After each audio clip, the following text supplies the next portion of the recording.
identity project, just to give you a little bit of a snapshot of, what I did is I interviewed 13 activists. So they have to self-identify as undocumented and afraid.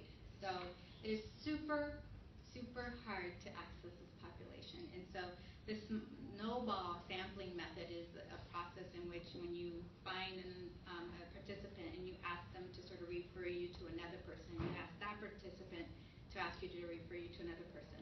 And so I wanted to know, how do undocumented activists make meaning of their status, their legal status? How does that happen within a context of higher education and in social activism?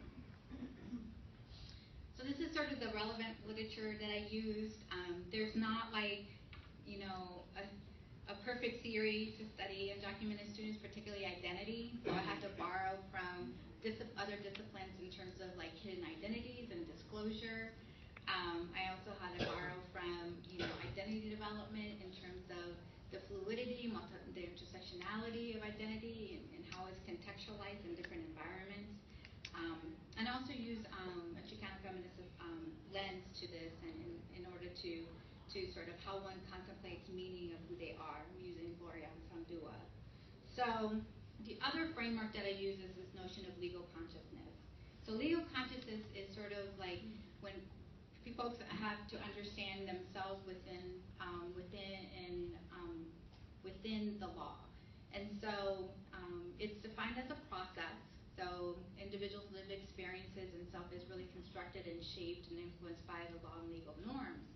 So fear and stigma is often very central how one navigates their legal status. So for instance, some students, the biggest thing, college students like to do is go to football games, because that's the culture.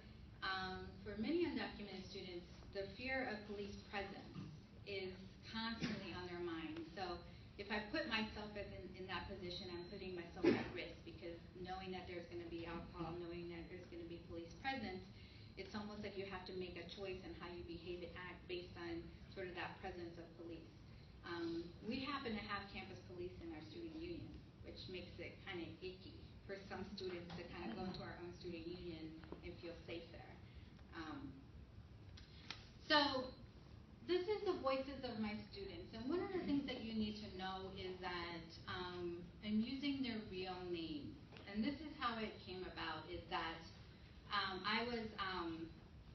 I wrote an op-ed for Inside Higher Education, and I used my participant as part of this op-ed, and I used a pseudonym. And so like I normally do, anything that I write, that's on the project that my students participate, I send all that stuff to them. And she emailed me right away and said, you know what, like I want you to use my real name. And I'm like, well, because IRB and confidentiality, and so we're trying to sort of protect sort of your identity. And she's like, I don't remember asking you for your protection. So I was like, okay, so let's go back to IRB and see what we can do. So they, all of the activists except for one, signed a waiver of anonymity in this study.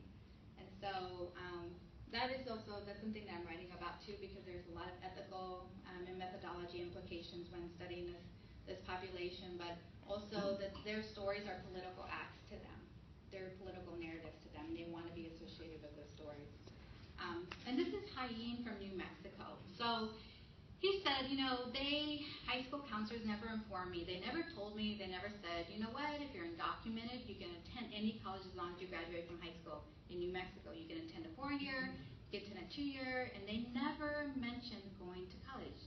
I don't know what's wrong with the high school system, that the counselors are ignorant. I don't know if they just maybe know, but they don't tell everyone. They only tell the people who they think are going to college. I was never informed of this opportunity. So what was really telling about Hayin's story is that New Mexico was one of the first states to grant in-state tuition to undocumented students, and this is very recent. And so it made me think, how is this information about our policies getting translated to our educators and our teachers? And this is an issue I know in Colorado that we're facing in terms of counselors making decisions and choices about helping undocumented students based on their own ideologies and perceptions about undocumented students. And so one of the things that we've been trying to make sure that it's messaging These are students, and this is our jobs is to help students. Another notion is what I'm calling legality blindness, much like color blindness, that you don't see your undocumented status as, an undocumented student as a viable participant in our society. And so with